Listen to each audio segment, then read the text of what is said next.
पूछनी कह बबुआ हाल ससुरारी के।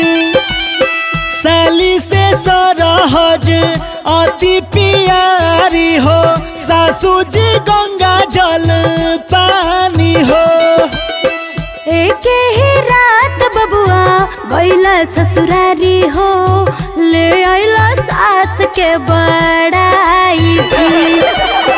दुनिया में ऐसन सुख कतही ना मिलेला, जब सुख मिले ससुरारी हो। कवने कवन बीजन खैला ससुरारी हो, बबुआ बतावा खुलम खुला जी।